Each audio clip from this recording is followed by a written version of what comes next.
adik-adik semua. Perkenalkan, nama kakak Khairunisa Hanifah Ardi, bisa dipanggil Kak Hanifah. Sebelum mengawali pembelajaran hari ini, mari kita berdoa dulu. Bismillahirrahmanirrahim. Amin. Bagaimana kabar adik-adik semua? Semoga sehat-sehat selalu ya. Amin. Jika ada adik-adik yang sedang mengalami sakit, mari kita doakan juga. Semoga diberikan kesehatan dan dapat melakukan aktivitas seperti biasanya. Di masa pandemi ini, pasti aktivitas adik-adik menjadi terbatas, bukan? Misalnya kegiatan belajar yang biasanya dilakukan di sekolah bersama teman-teman harus dilakukan dari rumah secara daring. Tentunya adik-adik pasti sudah mulai bosan, bukan? Meski demikian, adik-adik harus tetap semangat belajar dari rumah.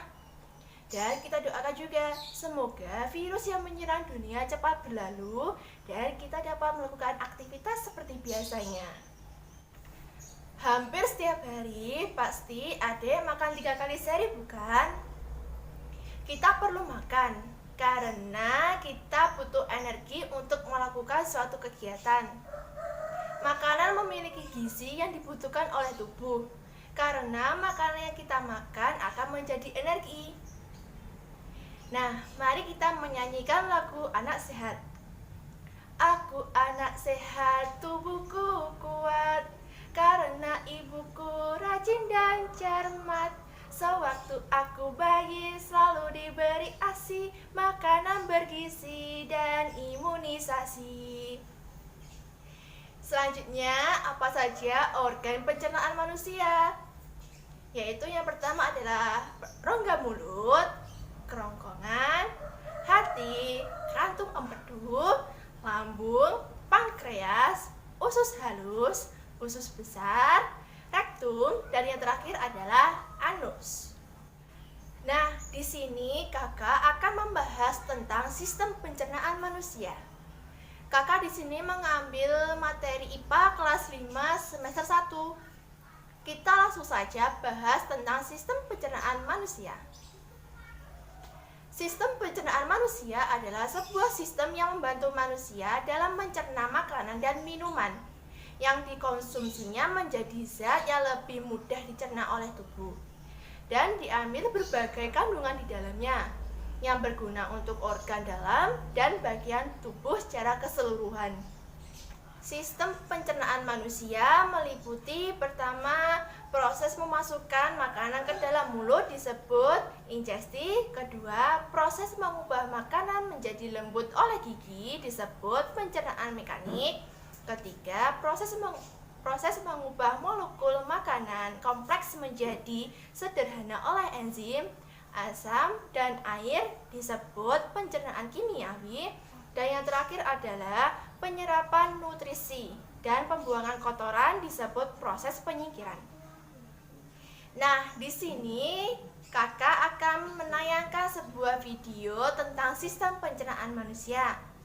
Dan simak baik-baik ya. Hai teman-teman, kemarin kan kita sudah membahas pencernaan makanan dari mulut ya. Setelah dari mulut, makanan kita menuju kerongkongan.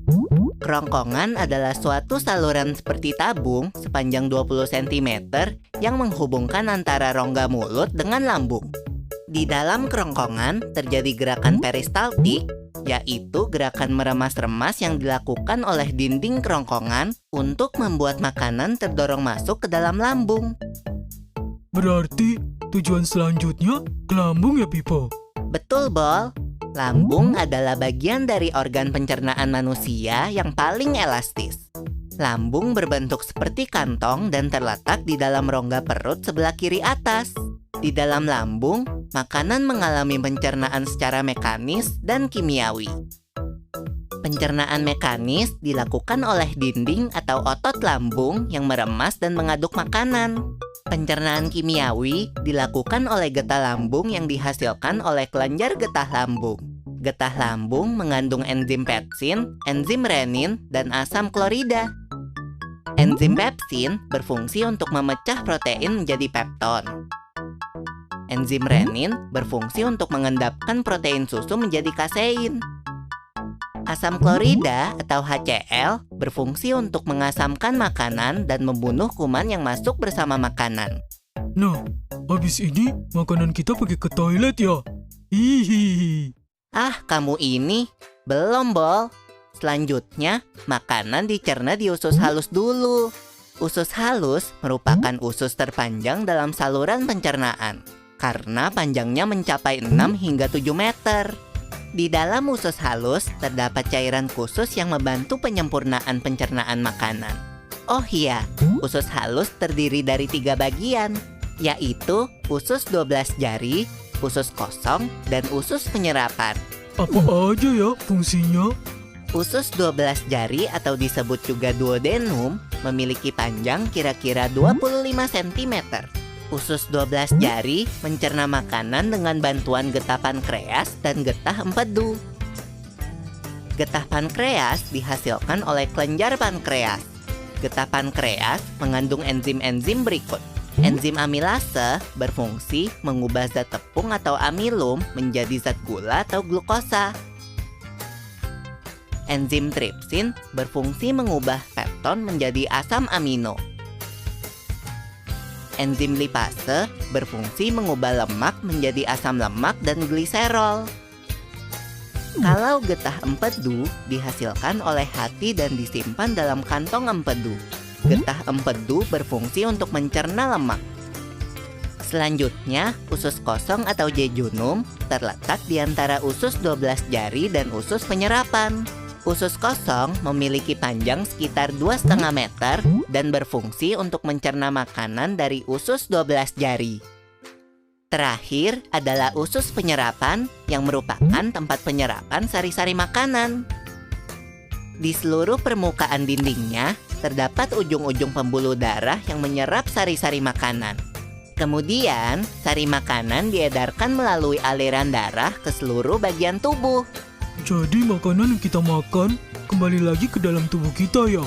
Iya, Bol. Habis itu, sisa makanan yang dicerna masih berlanjut ke usus besar. Nah, usus besar berfungsi menyerap cairan, vitamin, dan mineral dari sisa-sisa makanan yang telah diserap oleh usus halus. Pada usus besar, terdapat bakteri yang berguna untuk tubuh bernama E. coli yang berfungsi untuk membantu proses pembusukan sisa makanan. Proses pembusukan sisa makanan akan menghasilkan kotoran atau feses yang kemudian dikeluarkan melalui anus. Oh gitu. Nah, gimana dengan mulus? Itu disebabkan oleh apa ya, Pipo? Organ terakhir yang bernama rektum adalah ujung muara dari usus besar yang berfungsi sebagai tempat penyimpanan feses sementara. Ketika rektum terisi penuh dengan feses, maka saraf akan mengirimkan respon kotak yang menimbulkan rasa ingin buang air besar. Anus adalah lubang di bagian bawah pantat yang berfungsi sebagai tempat keluarnya feses dari tubuh. Jadi begitu ya, seluruh proses pencernaan dalam tubuh kita. Iya, Bol. Seenak-enaknya makanan yang aku makan, ujung-ujungnya untuk dibuang lagi. Tapi ingat, kan ada juga sari makanan yang menyebar menjadi energi untuk tubuh kita. Betul juga ya. Oh ya, Pipo, ngomong-ngomong soal pencernaan, kamu pernah sakit perut gak? Tentu saja, Bol. Kenapa ya perut kita bisa sakit?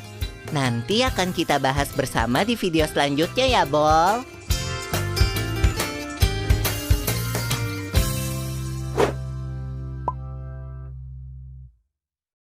Nah, sudah lihat kan video animasi tentang sistem pencernaan manusia?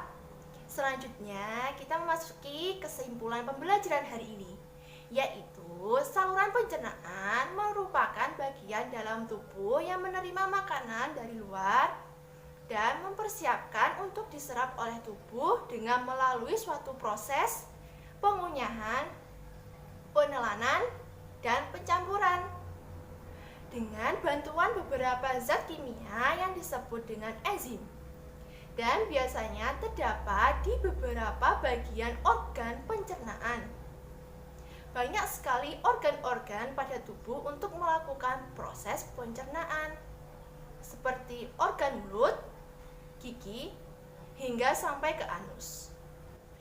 Nah, itu materi yang kita bahas hari ini. Semoga dapat membantu belajar daring adik-adik di rumah. Sebelum mengakhiri pembelajaran kali ini, kakak mempunyai pesan buat adik-adik semua. Selalu jaga kesehatan. Jika adik-adik ada aktivitas di luar rumah, jangan lupa pakai masker, bawa hand sanitizer, jaga jarak, dan jaga pola makanan kalian semuanya. Terima kasih sudah mendengarkan penjelasan dari kakak. Sekian, sampai jumpa lagi. Dadah. Wassalamualaikum warahmatullahi wabarakatuh.